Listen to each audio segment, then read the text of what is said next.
এই গল্পটি নিতা, তার বর মিহির আর তাদের কুকুর ট্যাবিকে নিয়ে লেখা। এর অনেকটাই সত্য ঘটনা অবলম্বনে। গল্পটা আমি নিতার জবানিতেই বলছি। এবার মিহিরকে বলতেই হবে, ওই যে আমাদের বাড়ির গেটটা দেখা যাচ্ছে না? এই শোনো, আমি মিহিরের কানে ফিসফিস করে বললাম, ভালো করে শোনো আমি যা বলছি। বাড়ির গেটটা খুলেই না চট করে ঢুকে যাবে, ও যেন ভেতরে ঢুকতে না পারে, বুঝলে? ও কে ও? মিহির অবাক গলায় আমাকে প্রশ্ন করল। একটু বিরক্ত হয়ে বললাম, দেখো না, পেছনে তাকিয়ে দেখো। মিহির পেছনে তাকিয়ে বলল, ও বাবা, এর জন্য এত? এ তো একটা ছোট্ট কুকুর, তবে নোংরা ধুলো মাখা। ও আমাদের গেটে ঢুকবে না তাই বলছো? ঠিক আছে, আমি ম্যানেজ করে নেব, চিন্তা করো না। কিন্তু নিতা, তোমার এত কুকুর প্রীতি এখন গেল কোথায়? ওই ছোট্ট কুকুরটা নোংরা ধুলো মাখা তাই? বক বক করো না তো, তাড়াতাড়ি পা চালাও না, আমি বললাম। ছোট কুকুরটা ঢুকতে তো পারলো না। বাবা, বাঁচা গেল। একটা রুটি টুকরো দিয়ে দেওয়ার পর আমরা ব্যাপারটা পুরো ভুলেই গেলাম। সন্ধ্যের দিকে মিহির রোজ বাজারে বেরোয়, একটু গল্প টল্প করে আসে এদিক ওদিক। সেদিন দেখি বাইরে না বেরিয়ে ও আমাকে ডাকাডাকি করছে। বাইরে গিয়ে দেখি আমাদের বাগানের একটা বড় টবের মধ্যে ওই ছোট্ট কুকুর ছানাটাকেও শুয়ে রেখেছে। ও আমাকে দেখে না টিকটিক করে ওর ল্যাজটা নাড়ল। আমি বললাম, এ কোথা থেকে এলো, ঢুকলো কি করে? মিহির বলল, দেখো, গেটের সামনে দাঁড়িয়ে কাঁপছিল বেচারা। আমি না দেখতে পারিনি, আর আমি ওকে তুলে এনেছি, কিছু খেতে টেতে দাও, বেচারা মরে যাবে। ঠিক আছে ঠিক আছে, হ্যাঁ আমি দিচ্ছি। আর শোনো, মিহির আমাকে বলল, আমি কিন্তু এর নামও রেখে ফেলেছি। বাহ, ভালো কাজ করেছো, আমি একটু ব্যঙ্গের গলায় বললাম।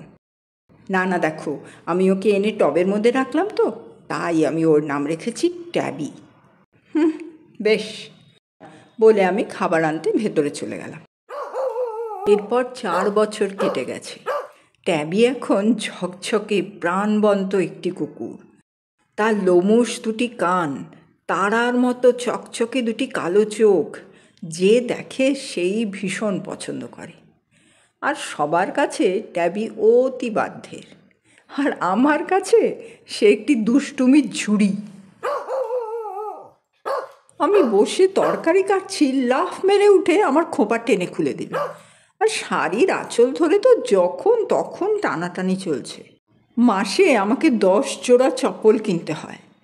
ওই মহা দুষ্টুটা একটা পাটি নিয়ে ঠিক পালিয়ে যায়, তারপর সেটাকে চিবিয়ে যা তা করে এসে আমার সামনে রেখে দেয়। কখনো কখনো মনে হয় খুব বকা দিই, কিন্তু বকা শুরু করলেই এমন চকচকে চোখে জুলজুল করে আমার দিকে চেয়ে থাকে, তারপর মাথাটা নিচু করে আবার চেয়ে থাকে, যে আমি হাসিতেই ভেঙে পড়ি। আর ওই বদমাসটা সেটা খুব ভালো করে জানে। কিন্তু মিহির ব্যাপারটা ঠিক পছন্দ করে না।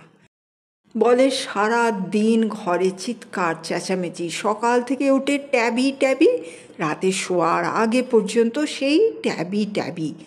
নিতা, কি হচ্ছে ঘরে? আমি বলি, আরে বাচ্চা তো, ও কি বুঝবে, দুষ্টু তো, কি করব, মারবো ওকে নাকি? মিহির বলে, না মারবে না, আমি অতটা বলছি না, কিন্তু একটু আধটু শাসন তো করতে পারো। তুমি না পারলে আমিই করবো একদিন, দেখে নিও তখন। আচ্ছা ঠিক আছে, আমি ব্যাপারটাকে সামাল দিতে চেষ্টা করি। অত রাখছো কেন? আমাদেরই ট্যাবি তো, অত রেগো না। ট্যাবি একদিন সেই শাড়ি টানাটানি খেলছে। আমি বললাম, ট্যাবি শোন, এই না তোর খোঁপা খুলে দেওয়া, শাড়ি টেনে ধরা, চপ্পল চেবানো, চপ্পল লুকিয়ে ফেলা, এগুলো না অনেক পুরনো হয়ে গেছে। এবার যা, একটা গিয়ে নতুন কিছু ভাব দুষ্টুমির। ট্যাবি জুল করে আমার দিকে কতক্ষণ তাকালো, যেন সব বুঝলো। তারপর গট করে উঠে হেঁটে চলে গেল। কিছুক্ষণ বাদেই মনে হলো ট্যাবি এসে আমার পেছনে চুপচাপ দাঁড়িয়ে আছে। না চুপচাপ দাঁড়াবার মতো তো নয়। পিছন ফিরে দেখি ট্যাবি দাঁড়িয়ে আছে, জিভটা বাইরে ঝুলছে, আর সে জিভের মধ্যে আটকানো একটা টিকটিকি তখনও হাত পা নাড়ছে, লালায় ভেজা চুপচুপে। ট্যাবি, এ কি করেছিস? ফেল ওটাকে! আমি চিৎকার করে উঠলাম, আর আমি টিকটিকিকে ভীষণ ভয় করি। চিৎকার শুনে মিহির দৌড়ে এলো। কি ব্যাপার, কি হয়েছে? সে এসে দেখলো এই কাণ্ড। ট্যাবি তখন বীর দর্পে আরও বেশি করে ঝোলাচ্ছে, মানে দেখো আমি কি ধরে এনেছি তোমাদের জন্য একখানা। আর তারপরে যেন ঘরে বোমা ফাটলো। বেরিয়ে যা ট্যাবি! মিহির এত জোরে একটা চিৎকার করলো যে ট্যাবি আর আমি দুজনেই হতচকিত হয়ে ওর দিকে তাকালাম।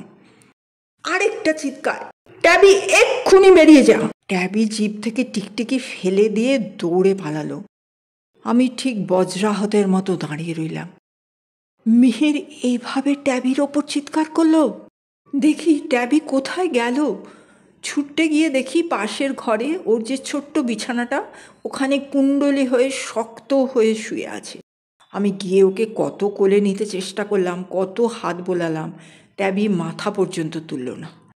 আমার সেদিন শরীরটা সকাল থেকেই খারাপ লাগছিল। এবারে উঠল আমার রাগ মিহিরের ওপর। এই কাণ্ডটার জন্য এত বড় চিৎকার করে বকা! ট্যাবিকে, আমার ট্যাবিকে! মিহিরের সঙ্গে আমার ধুন্ধুমার শুরু হয়ে গেল। ট্যাবিকে কে নিয়ে এসছে, ট্যাবিকে কে খাইয়ে পড়িয়ে বড় করেছে, ট্যাবি নাম কে দিয়েছে, কে এত আদর দিয়ে মাথায় তুলেছে, মানে বাঘ বিতণ্ডার কোনো শেষ নেই। শেষকালে এটাও প্রমাণ হয়ে গেল যে আমরা একে অপরকে বিয়ে করে প্রচণ্ড ভুল করেছি, যে ভুল এখন আর শুধরানো যাবে না। আমার গা হাত পা থরথর করে কাঁপছিল। আমার মাথাটা হঠাৎ করে কীরকম ঘুরে গেল। তারপরে আর কিচ্ছু মনে নেই।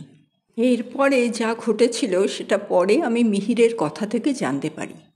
আমি কয়েক ঘন্টা অজ্ঞান হয়ে পড়েছিলাম, আর ট্যাবি পড়েছিল কুকুর কুণ্ডলি হয়ে ওর ওই বিছানাতে।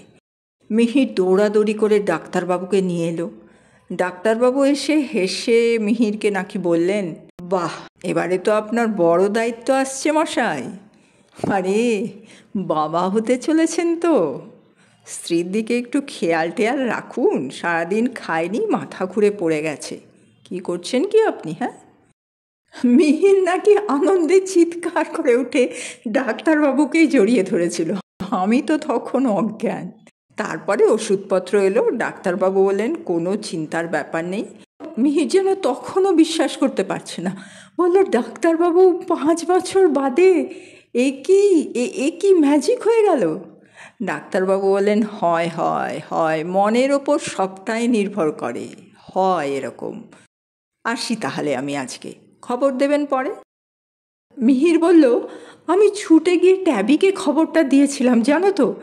আমি বললাম, ট্যাবি শোন, তোর ভাই বা বোন কেউ একটা আসছে রে। ট্যাবি হঠাৎ মাথাটা তুলে মিহিরের দিকে দেখলো, যেন সব বুঝলো। মিহির বলল, এবার থেকে নিতাকে ভীষণ আনন্দে রাখতে হবে রে ট্যাবি। ট্যাবি চোখ দুটো পিটপিট করে কান দুটো একটু উঁচু করলো, তারপর এক লাফে ঘর থেকে বেরিয়ে বাগানে চল। মিহির ঘরে ফিরে এসে দেখে আমার জ্ঞান ফিরেছে। ও আমাকে জড়িয়ে ধরে খবরটা দিল, নিতা তুমি মা হতে চলেছ, আর আমি বাবা। আমি বললাম, ট্যাবি কোথায়? ট্যাবি আছে, শোনো। আমি আবার বললাম, ট্যাবি। এমন সময় লাফ মেরে ট্যাবি ঘরে ঢুকলো। আবার দেখি তার জিভটা ঝুলে আছে, আর তার জিভের সঙ্গে এবার লেপ্টে আছে একটা বড় বাদামি আরশোলা। ধরে এনেছে বোধহয় ওই বাগানটা থেকে। ওই যে, আমাকে খুশি রাখতে হবে, ট্যাবি ভেবেছে এটাতে আমি খুব খুশি থাকবো। আমি যা নাচন কোদন করেছিলাম ওই টিকটিকি দেখে, ওটাও আর কি ভাববে, খুশিই ভেবেছিল বোধহয়। আমি আরশোলা দেখলেও ওই রকমই ভয় পাই, কিন্তু এখন আমি সব ভুলে গেলাম। ট্যাবি তুই আয় আমার কাছে, আয় ট্যাবি। ট্যাবি ওই আরশোলা শুদ্ধ এসে আমার গায়ে হুমড়ি খেয়ে পড়ল, আর আমরা একজন আরেকজনকে জড়িয়ে ধরলাম। ট্যাবি নেই মানে তো আমিও নেই, সেটা ট্যাবি জানে তো। তাহলে ট্যাবি কেন মুখ ঘুরিয়ে বসেছিল? আমিও কাঁদছি, ট্যাবিও কাঁদছে, আর সাথে মিহিরও কাঁদছে। আমি বললাম, ট্যাবি শুনেছিস, তোর না ভাই বা বোন কেউ আসছে, তোকেই কিন্তু খেয়াল রাখতে হবে। এবার দেখবো দুষ্টুমিটা কে বেশি করে, তুই না তোর ভাই বা বোন। ট্যাবি বলল, ঠিক আছে মা, কোনো ব্যাপার না, আমি আছি না, সবার খেয়াল রাখবো। আমি বললাম, কিন্তু ট্যাবি, ওই টিকটিকি কিন্তু আরশোলা কিন্তু একদম চলবে না, আমি এখন থেকে তোকে বলে দিচ্ছি। ট্যাবি বলল, সে দেখা যাবে মা।